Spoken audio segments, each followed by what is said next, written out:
नमस्कार, मैं हूँ राजन कात्यायन और हमारे इस विशेष कार्यक्रम में आप सभी दर्शकों का स्वागत है।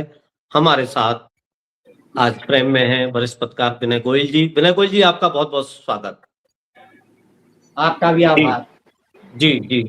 विनय जी, आज हम चर्चा करेंगे इस बात की, इधर देखने में आ रहा है, जेन ज़ी आंदोलन जो जंतर मंतर पे हुआ, उसके बाद से राहुल गांधी काफ़ी फ़ॉर्म में दिख रहे हैं और उन्होंने उस आंदोलन के बाद से एक घोषणा कर दी कि अब वो छात्रों से कनेक्ट करेंगे और उन्होंने एक कार्यक्रम बनाया छात्रों की गूंज और वो अब छात्रों से मिल रहे हैं। उन्होंने अपना पूरा प्रोग्राम महीने भर का बनाया और उनके 3 इवेंट हो चुके हैं। पहले वो कोटा में छात्रों से संवाद किया, फिर उत्तराखंड के देहरादून में गए और अभी कल ही परसों वो इलाहाबाद में, उत्तर प्रदेश के इलाहाबाद में थे, जहाँ छात्रों से वो कनेक्ट किए, मिले। काफ़ी बड़ी मात्रा में छात्र वहाँ आए, राहुल को सुनने के लिए और अब वो डायरेक्ट संवाद करते हैं, वन वे नहीं। एक स्टेज होता है, वहाँ पे सवाल-जवाब होते हैं, स्टेज पे बच्चों को लाते हैं, बातचीत करते हैं और वो मैसेज देते हैं। इलाहाबाद में उन्होंने मैसेज दिया कि बेरोज़गारी बढ़ रही है, छात्रों की डिग्री अब केवल कागज़ रह गई है, उस डिग्री पे छात्रों को रोज़गार नहीं मिलता। तो आखिर सरकार ज़िम्मेदारी लेने को तैयार क्यों नहीं है? उनका सवाल ये है और छात्रों की समस्याओं को वो उठा रहे हैं। आप कैसे देखते हैं राहुल की इस मुहिम को? देखिए, जब से भारत सरकार में बीजेपी और एनडीए की सरकार बनी है, तब से धीरे-धीरे ये प्लान किया गया है मीडिया के ज़रिए कि राहुल गांधी बेवकूफ़ है। ये शुरुआत तो पहले तो 2010 से ही स्टार्ट कर दी गई थी कि बड़े-बड़े उद्योगपतियों ने करोड़ों रुपए फूँक डाला राहुल गांधी को पप्पू बनाने में। लेकिन पिछले 2019 के चुनाव के बाद से राहुल गांधी के व्यक्तित्व में आमूल-चूल परिवर्तन आया है। बोलने का तरीका, लोगों से के बीच में किस तरीके से बिहेव करना है, तो इन सब चीज़ों का बहुत अंतर पड़ा है। कांग्रेस का भी थोड़ा-सा छवि लोगों के बीच में फिर से स्थापित होने लगी है। राहुल गांधी में बहुत ज़्यादा चेंजेज़ आए हैं।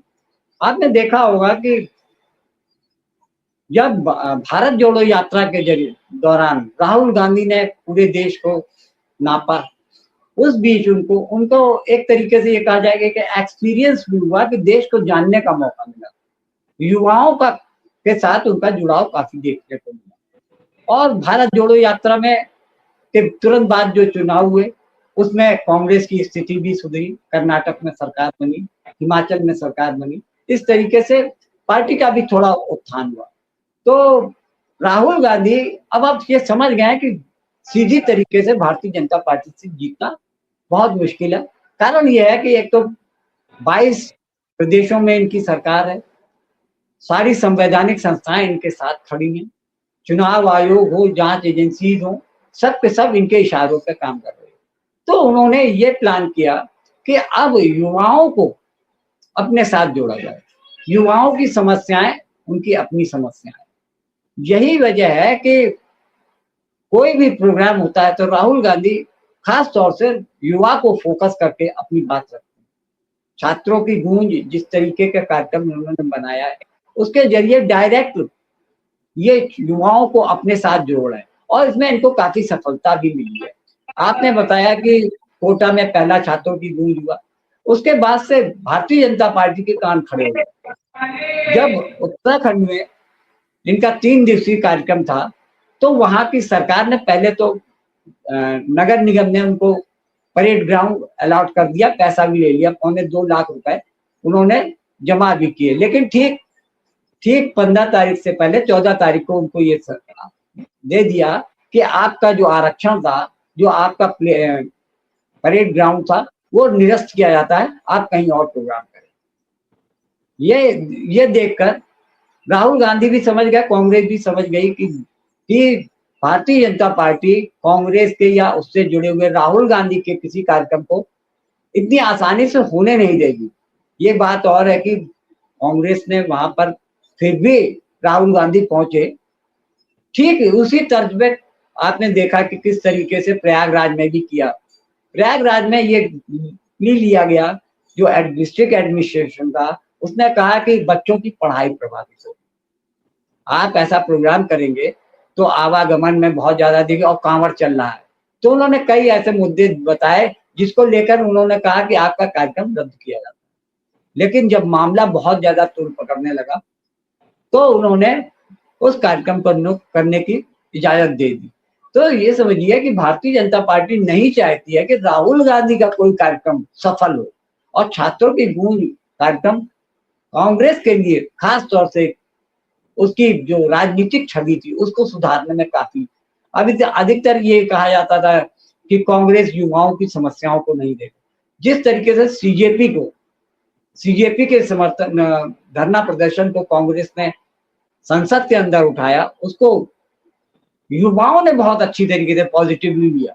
उन्होंने कहा हमारी बात जब नेता प्रतिपक्ष लोकसभा में उठा रहे हैं तो इसका मतलब कांग्रेस के साथ में खड़े होने में कोई परेशानी नहीं।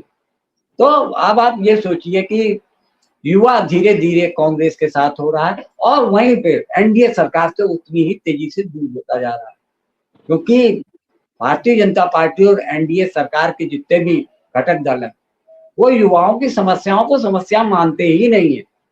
उनका यही कहना है कुछ नहीं, सब ठीक है। लेकिन दबाव में आकर जिस तरीके से शिक्षा मंत्री धर्मेंद्र प्रधान का इस्तीफा हुआ, उससे साफ पता चल रहा है कि युवाओं के दबाव में और विपक्षी दलों के दबाव में भारतीय जनता पार्टी एनडीए की सरकार झुकी, और इसका आगामी दूरगामी असर देखने को मिलेगा, चाहे वो उत्तर प्रदेश का चुनाव हो, चाहे वो लोकसभा का चुनाव हो। मुझे दूर की बात लग रही है कि एनडीए को भारी नुकसान होगा।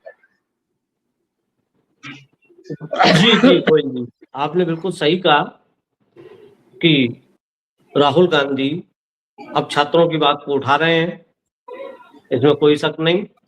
और उन्होंने जो छात्रों की गूंज कार्यक्रम बनाया और इसके तहत वो छात्रों को विशेष तौर पे जो जेन जी से कनेक्ट कर रहे हैं, तो वो उनका कनेक्शन देखने में आ रहा है कि छात्र भी कनेक्ट हो रहे हैं।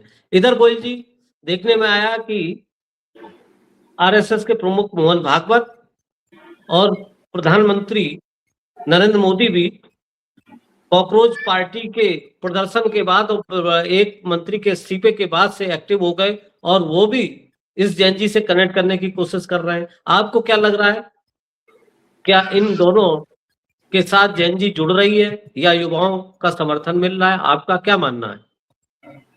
देखिए राजन जी, जेनजी होता है 20 से 25 साल के बीच का, जिसका रोजगार से सीधा कनेक्शन होता है, पढ़ाई से सीधा कनेक्शन होता है। 75 साल के आदमी की व्यू यंगस्टर्स के लिए क्या होंगे पिछले 12 साल में वो देख चुके हैं, क्योंकि वर्तमान सरकार में ना तो रोजगार की कोई चिंता की जा रही, ना शिक्षा में गिरते स्तर को लेकर कोई चिंता व्यक्त की जा रही। शिक्षा मंत्रालय में इतना ज्यादा भ्रष्टाचार और कुप्रबंधन है, उसको लेकर जो 20 से 30 साल के बच्चे हैं वो बहुत ज्यादा रोष में है, क्योंकि सरकार ने पिछले 12 साल में उनकी बातों को ध्यान ही नहीं दिया। इन्हीं सब चीजों को लेकर सीजेपी का गठन हुआ, जो सीजेपी ने अपना प्रभाव दिखाया है और खास तौर से प्रधानमंत्री मोदी को घुटने पे ला दिया और सरकार को यह सोचने पे मजबूर कर दिया कि अगर अब युवा की बात नहीं सुनी गई तो उनका तख्ता पलट हो सकता है। तो ये समझिए कि जो युवाओं की बात कोई नहीं सुन रहा था, अब हर राजनीतिक दल इस बात को लेकर सजग है कि हम तो युवाओं के साथ हैं। प्रधानमंत्री मोदी अब हर जगह युवाओं की भागीदारी की बात करने लगे हैं। मोहन भागवत को देख लीजिए, मोहन भागवत का ये कर, एक बात आपको थोड़ा सा मैं क्लियर कर देना चाहता हूँ कि मोहन भागवत और प्रधानमंत्री मोदी एक ही थैली के चट्टे बुक हैं। मौके को तलाश कर ये कभी कभी आपस में नूरा कुश्ती करते हैं कि जिस तरीके से मुंबई में मोहन भागवत ने 15 साल से 19 साल के बच्चों के साथ संवाद किया, वो ये दिखा रहे थे कि वो सरकार की आलोचना कर रहे हैं। लेकिन जेनजी और जो 15 साल से 20 साल के बीच में जो बच्चे हैं वो 12-14 साल में सरकार की नीयत और मंशा पर पूरी तरीके से समझ चुके हैं। तो मोहन भागवत की बातों का बच्चों पर क्या असर हुआ ये तो नहीं कह सकते, लेकिन इतनी आसानी से जेनजी आरएसएस और भाजपा को माफ करने वाला नहीं है, क्योंकि मोदी सरकार है तो मोहन भागवत के ठाठ हैं, शान शौकत से रहते हैं, 100 आदमियों की टुकड़ी उनकी सुरक्षा में लगाई जाती है।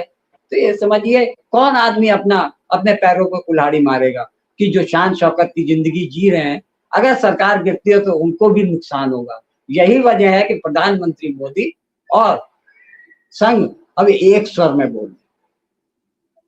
जी जी गोयल जी, बिल्कुल बात आपकी आ गई, बिल्कुल सही आपने कहा कि जैन जी को सब अपने पक्ष में कर लेना चाह रहे हैं, खासतौर पे सीजेपी यानी कॉकरोच जनता पार्टी के प्रदर्शन के बाद से जिस तरह से सरकार बैकफुट पे आई, एक मंत्री का 12 साल में पहली बार इस्तीफा हुआ, सरकार ने माना कि हाँ उनको भी किसी की बात सुननी चाहिए, और वो बात सुनाने वाले इस देश के युवा थे, और उसके बाद पार्टियों के कान खड़े हुए, और प्रमुख विपक्षी दल यानी कांग्रेस पार्टी भी इस चीज को, इस मौके को अब गंवाना नहीं चाहती, और उस तरह से उनके प्रमुख नेता ने अपने कार्यक्रम इन युवाओं और छात्रों के बीच में लगाने शुरू किए, उनकी बात को सुनना शुरू किया।